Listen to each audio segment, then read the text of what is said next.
Assalamualaikum warahmatullahi wabarakatuh.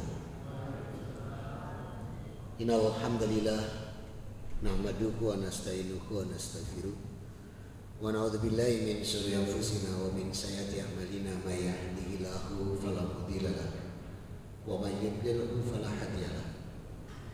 Asyhadu an la ilaha illallah wahdahu la syarika lah wa asyhadu anna Muhammadan abduhu wa rasuluh la nabiyya ba'da. Sallallahu alaihi wa ala alihi wa ashabihi wa man tabi'ahum bi ihsanin ila yaumiddin wa sallama tasliman katsira. Ya ayyuhalladzina amanu ittaqullaha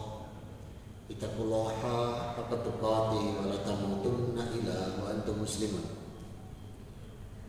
Ya ayyuhan nas ittaqu rabbakumul ladzi khalaqakum min nafsin wahidah wa khalaqa minha zawjaha wa basa minhuma rijalan katsiran wa nisaa wa taqullaha alladzi tasaaluna bihi wal arham innallaha kana 'alaikum raqiba.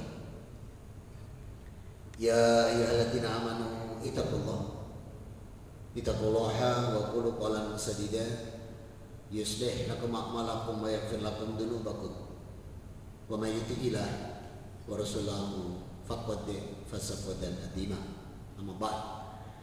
Yang saya hormati, yang dirahmati Allah, jamaah salat maghrib fa insyaallah salat isya Masjid Baitul Haq Ketintang Permai Surabaya. Alhamdulillah, bersyukur kita pada Allah Rabbuna wa taala atas nikmat yang senantiasa dicurahkan untuk kita, terutama nikmat iman, nikmat Islam, nikmat kesehatan, nikmat umur, nikmat rizki, nikmat ilmu. Masih banyak gak mampu kita menghitung. Wa in ta'udu nikmatallahi la tusuha. Demikian Allah berfirman dalam surat An-Nahl surat ke-16 ayat yang ke-18. Dan apabila kalian tidak menghitung nikmat Allah, enggak akan kalian sanggup menghitungnya. Maka sebaik-baik kita adalah bersyukur. Dengan kita bersyukur, nikmat ini akan Allah tambahkan. Dan janji Allah hak diletakkan di surat Ibrahim surat ke-17 di ayat yang ke-4. Surat ke-14 ya, di ayat yang ke-7. Rabbuna wa ta'ala memaklumatkan wa itta'adana rabbukum la in syakartum la zidanakum wa la kafartum inna adabi lasyadid. Rabbuna wa ta'ala memaklumatkan barang siapa mensyukuri nikmatku, aku akan tambahkan nikmat-nikmat ini bagimu. Manakala kita kufur terhadap nikmat Allah, adab Allah sangat pedih. Dan bersyukur yang sebenar-benar syukur dalam agama kita, wa qul syukri haqqal mu'min ada salah sumangkuna fiha. Rasul mengatakan syukur yang sebenar-benarnya syukur harus ada 3 hal di dalamnya. Yang pertama biqaulihi, bahwa syukur itu diucapkan. Semisal alhamdulillah wa syukurillah wa nikmatillah hamdan naimi hamdan syakirin hamdan yu'afi ni'amahu wa yukafi'u majida, dan bentuk-bentuk ucapan syukur lain diucapkan. Yang kedua biqalbihi, meyakini bahwa nikmat yang dia dapat ini dari Allah semata, tidak selainnya. Kalaupun itu didapatkan dalam bentuk upah, gaji, rewards, bonus, apapun namanya, dari kantor, dari perusahaan, dari instansi, dari lembaga tempat dia bekerja, itu pun harus diyakini dari Allah. Jangan pernah mengatakan bahwa karena saya menjabat ini dan itu sombong. Itu kufur nikmat itu. Kalaupun itu didapat dari selisih antara pembelian dan penjualan, yang kita kenal dengan istilah muamalah perdagangan, kalau bahasanya pulang, ya, perkulaan. Contoh nih, kita kulak benda ini sekian, kemudian kita jual kembali, ada selisih antara pembelian dan penjualan, itu pun harus diyakini bahwa selisih itu dari Allah semata. Jangan pernah mengatakan diri kita, saya ini pandai jualan. Kufur nikmat. Jangan pernah mengatakan saya ahli dalam marketing atau kufur nikmat. Maka selisih antara pembelian barang dan penjualan kembali itu pun harus diyakini dari Allah. Itu baru syukur yang sebenar-benar syukur. Yang ketiga, bi amalihi, bahwa syukur itu dibuktikan dengan amal. Bahwa syukur itu dibuktikan dengan peningkatan ibadahnya. Contoh paling gampang tuh kalau kemarin hari Jumat biasa ada kotak infak lewat itu. Nah, kira-kira udah mau dekat dia pura-pura tidur supaya dilompati. Ini belum bersyukur ini. Maka hamba yang bersyukur adalah dibuktikan dengan amalnya, dibuktikan dengan ibadahnya. Maka syukur yang sebenar syukur adalah biqaulihi, diucapkan, biqalbihi, diyakini datangnya dari Allah semata, tidak dari selainnya, dan biamalihi, dibuktikan dengan amal dan ibadahnya. Mudah-mudahan yang hadir petang hari ini beserta segenap keluarganya di hadapan Allah digolongkan betul hamba-hamba yang abd dan sakurah. Amin.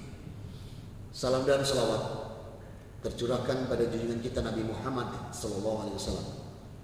Semoga kita pun yang hadir petang hari ini mampu untuk meneladani Rasulullah dengan optimal, terutama dalam 5 perkara, agar kita mendapatkan cinta Allah semasa di dunia, diampuni dosa dan kesalahan kita, dan bertemu Allah di surganya.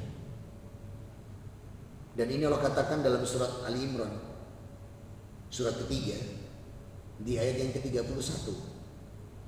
Qul in kuntum tuhibbunallaha fattabi'uni yuhibbukumullah wa yaghfir lakum dzunubakum wallahu ghafurur rahim.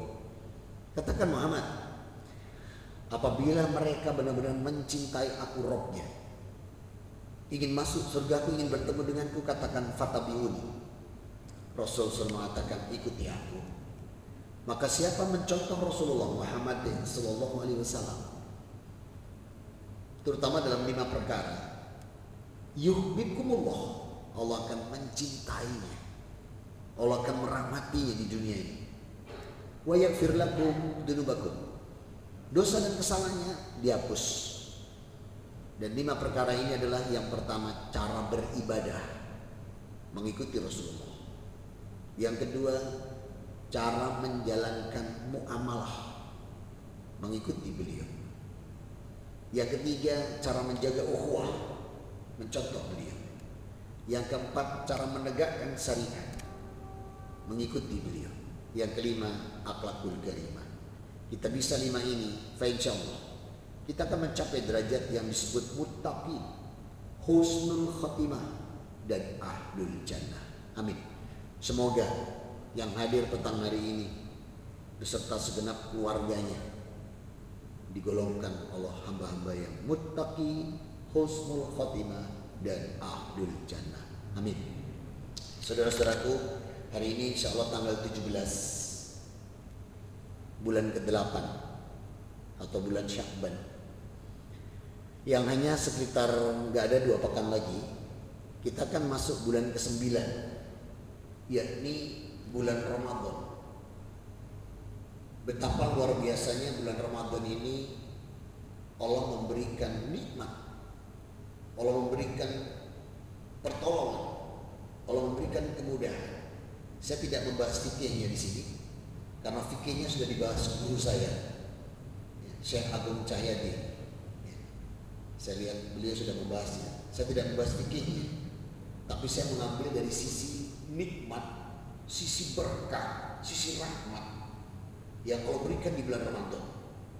Sehingga betapa ruginya siapapun itu kalau bulan Ramadan hanya lewat begitu saja, atau sekedar dilalui dengan rutinitas, pokoknya poso, pokoknya sholat tarawih, itu rugi besar. Karena ternyata ada nikmat yang luar biasa, dan manakala kita mampu memahami ini dengan baik, maka fa insyaallah ibadah kita akan menjadi ibadah yang optimal.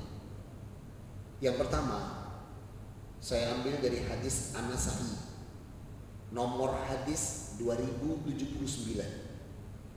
Rasulullah Muhammad sallallahu alaihi wasallam bersabda, "Qad ja'akum Ramadhanu syahrun mubarak. Iftaradallahu alaikumus siyamahu. Tuftahu fihi abwabul jannah wa yughlaqu fi abwabul jahim wa tughlu fi sayatin. Fihi lailatul khairun min alfi sahr. Man hurima khairaha hurima." Coba lihat dari satu hadis di sini. Itu luar biasa. Yang pertama, Rasul katakan, "Qad ja'akum Ramadan syahrul mubarak." Bahwa Allah janjikan Ramadan ini bulan yang penuh berkah dan rahmat. Iftaradallahu alaikumus siyamahu. Di bulan ini diwajibkan kita berpuasa. Dan ayatnya semua hafal. Hafal semua. Terkenal ayat ini, hafal di luar kepala. Ya, saking seringnya di luar kepala sampai lupa. Ini ada di Al-Baqarah 183. Ya ayyuhalladzina amanu kutiba alaikumus syiyam kama kutiba alal ladzina min qablikum la'allakum tattaqun. Ternyata format dalam Al-Baqarah 183 ini ada satu penawaran, ada satu nikmat yang Allah siapkan di bulan Ramadan. Terjemahnya begini, wahai orang-orang yang beriman, diwajibkan atas kalian berpuasa sebagaimana diwajibkan orang-orang sebelum kalian. Lihat, la'alakum tattaqun, supaya kamu bertakwa. Manakala itu bisa kita rebut Ramadan ini dengan puasa yang tadi fikihnya dijelaskan Syekh Abdul Jayadi, maka apa yang terjadi? Kita dapat 5 hal janji Allah yang Allah berikan di surat 65 At-Tolak, di ayat 2, ayat 3, ayat 4, ayat 5. Dan ini kesempatan yang bisa kita ambil di momentum Ramadan. Wa may yattaqillaha yaj'al lahu makhraja. Kalau kita nanti mencapai Ramadan dengan baik, dengan amal-amal sunnahnya, dengan amal-amal fardunya, dan amal-amal soleh lainnya, kita mencapai yang namanya muttaqin. Kalau itu bisa kita raih, kalau kita ada kesulitan apapun dalam dinamika kehidupan ini, janji Allah dibukakan jalan keluar. Ayat yang ketiga, wa yarzuqhu min haitsu la yahtasib. Dan janji Allah, kita akan diberikan rezeki dari arah yang tidak pernah kita sangka atau kita duga. Wa may yatawakkal 'ala Allah fa huwa hasbuh. Dan semua kebutuhan kita dicukupi Allah. Gak usah minta sudah, tanpa meminta ya. Ketika momentum Ramadan kita ambil dengan seksama, tidak hanya sekedar lalu rutinitas suatu kewajiban puasa, kita mendalami di dalam. Yang keempat, wa may yattaqillaha dan amruhu min yusra. Maka siapa yang bertakwa kepada Allah, semua urusannya amrihi min yusra, amri semua urusannya apa? Perdagangannya, pekerjaannya, sawah ladangnya, keluarganya, sekolah anak-anaknya, kuliahnya, apapun itu, kesibukan istrinya, bisnis apapun, dimudahkan Allah. Yang kelima, wa may yatawakkal Allah yukaffiru anhu min sayyi'atihi. Dan barang siapa bertakwa pada mencapai derajat itu, maka semua dosa dan kesalahannya dihapus. Masya Allah, luar biasa. Dan momentum ini Allah berikan di bulan Ramadan. Ini baru satu hadis. Kemudian tadi Rasul mengatakan tuftahu fi abwabul jannah wa yughlaqu fi abwabul jahim wa tughlu fi sayatin. Di bulan ini pintu surga dibuka lebar. Ini nikmatnya dicurahkan betul semua. Pintu neraka ditutup rapat, setan dibelenggu. Apa betul? Hak. Kalau setan tidak dibelenggu, kalau iblis makhluk yang bernama golongan jin ini tidak dibelenggu Allah, tidak mampu kita menyelesaikan Ramadan.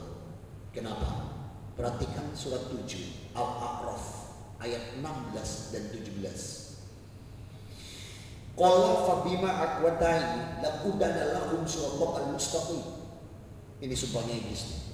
Ya Allah, karena aku sesat, aku akan menghadang hambamu, menghalangi mereka dari petunjukmu yang lurus. Sumala aitanihim min baini aydihim wa min khalfihim wa an aymanihim wa an syamalihim anta tajidu sakirin. Dan aku akan hadang mereka dari depan, dari belakang, dari kanan dan dari kiri mereka. Engkau akan mendapati sedikit sekali mereka bersyukur. Maka setan dibelenggu. Kalau enggak mampu kita. Loh, ada yang puasa, enggak puasa, ditanya temannya. Loh, Mas, gak poso? Iya Mas, kena kudo setan. Kata setan, nek ngomong sih enak bro. Sampai enggak puasa itu enggak ada hubungannya dengan saya. Itu berarti kita yang tidak mau atau tidak mampu menahan nafsu syahwat. Kita tidak mampu untuk menahan tidak makan dan minum karena Allah. Tidak ada urusan sama setan. Kalau yang di belakang kita Pak, hijab di balik hijab, itu bisa nggak puasa? Loh Mas, Mbak nggak puasa? Iya, waktunya. Loh, nek boso Surabaya ini gak boso, wayahe Mbak gitu. Nah coba kita yang di ruang depan ini, termasuk saya. Gak poso, iya wayahe. Wayahe apa coba? Nek gak wayahe blebes apa bedik. Apalagi laki-laki itu syarat utama puasanya itu sampai 3 yang utama. Yang pertama muslim, yang kedua balik, yang ketiga sehat. Atau Rasul katakan lama jenun, tidak gila. Nah berarti kalau tidak poso, mampu semua ketoke wayahe. Masa dia mau wayahe gendeng kan juga enak. Masa sudah. Maka nikmat yang begitu luar biasa, jadi disia-siakan. Penutup hadis An-Nasa'i 2079. Fihi lailatun khairum min alfi sahr. Man hurima khairaha hak hurima. Di bulan ini ada satu malam yang memiliki pahala 1000 bulan. Man hurima khairaha hak hurima.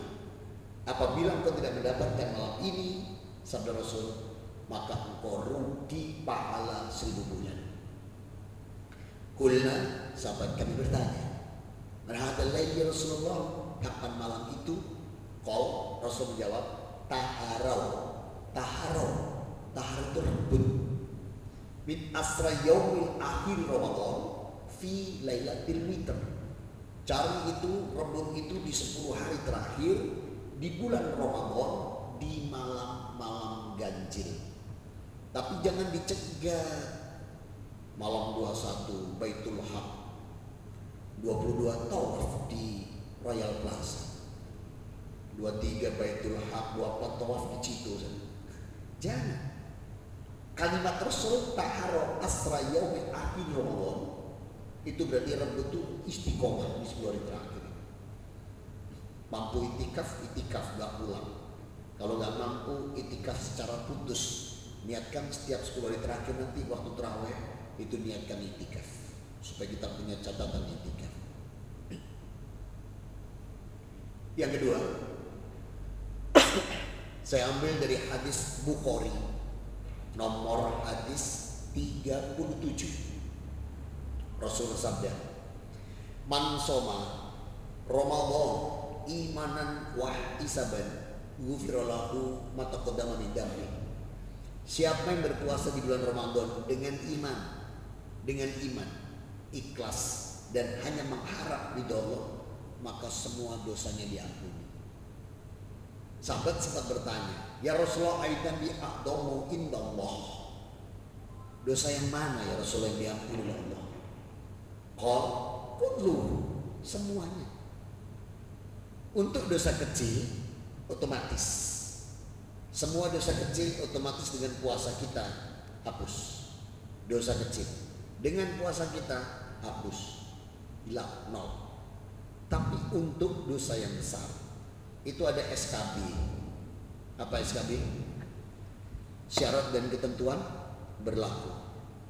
Dan syarat ketentuan berlaku ini diletakkan Allah di surat 66 At-Takrim di ayat yang ke-8. Ya ayyuhalladzina amanu tubu ilallahi taubatan nasuha as-sarabukum ayyukaffiru ankum wa sayyatikum wa yudkhilakum jannah. Wahai orang beriman, bertobatlah kalian dengan semurni-murni tobat maka Allah akan menghapus dosa dan kesalahan kalian dan masukkan kalian ke dalam surga. Jadi untuk yang dosa besar disertai tobat, dan tobat itu memenuhi 5 kriteria karena Allah menyesali, berjanji tidak mengulangi, dilakukan dengan sungguh-sungguh, ila ruh minaya ghargin, sebelum roh sampai kerongkongan, dan yang kelima kalau menyangkut orang lain diselesaikan baru diterima tobat kita. Hadis yang ketiga, jadi ternyata Ramadan ini nikmatnya apa? Disiapkan Allah ampunan dosa. Ya. Bukan 10 pertama rahmat, 10 kedua ampunan, 10 ketiga pembebasan dari neraka. Ini nggak pernah datang dari Rasulullah.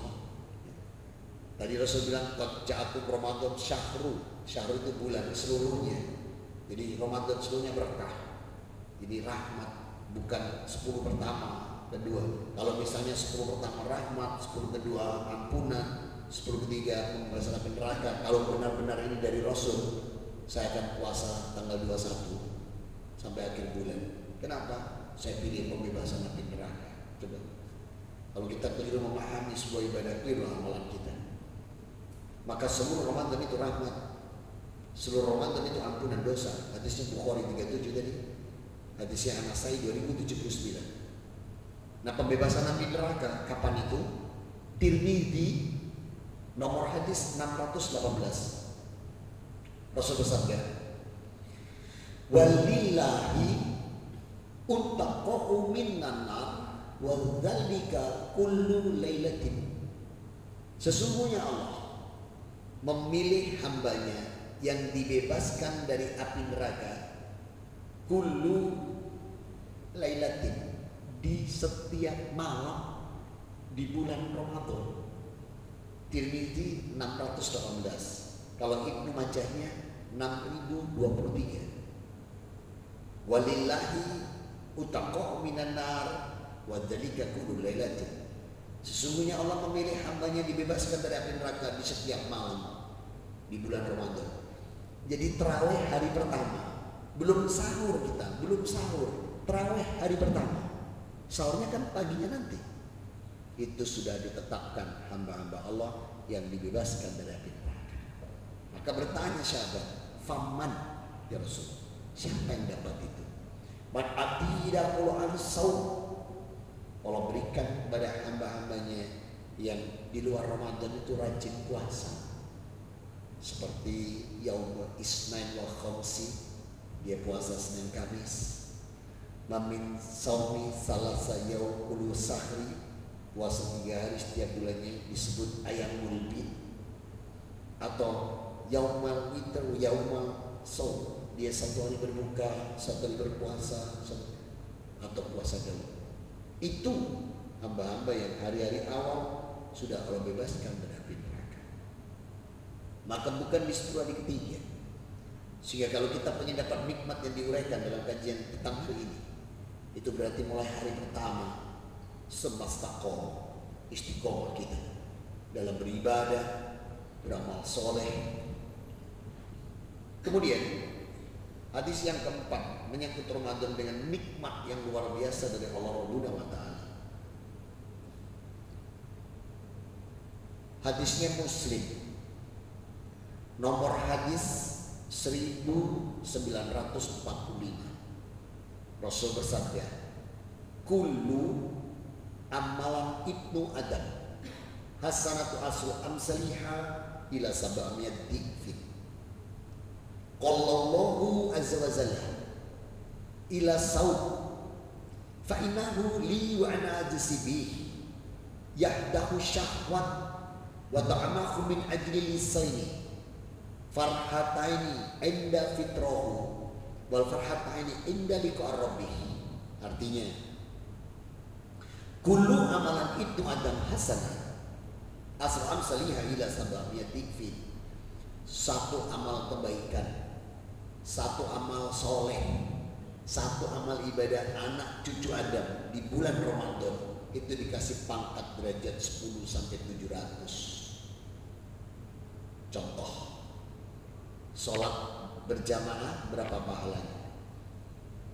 Lalu bisa bicara dengan salah sambung. Oh, nggak ada yang nyambung. Sholat berjamaah pahalanya berapa? 27. Kalau sendirian 1. Nek ketompo. Wis siji gak ketompo sisan. Wis, makanya kalau bisa tuh sholat itu berjamaah. Kenapa? Kita ini ahlus sunnah wal bukan ahlus sunnah wal ijenan. Ini berjamaah. Maka wa kanat sholatuhu wa masyu ilal masjid nafilah wa ida qada mafirolahu. Maka orang yang melangkahkan kakinya menuju masjid, satu langkahnya adalah pahala yang ditambahkan. Dan janji Allah tadi 10 sampai 700. Wa idza qa'ada maghfir lahu. Dan ketika dia nanti duduk di masjid, duduknya jaminan untuk mendapat ampunan dosa. Tapi duduk karena sholat, duduk karena bertolabul ilm. Kalau cuma duduk dokter selfie, dia tidak dapat lah laporan. Kata ini Baitul Ham, mari ngopi. Itu gak dapat itu. Nah, saudara-saudaraku, maka betapa luar biasanya setiap amalan itu dipangkatkan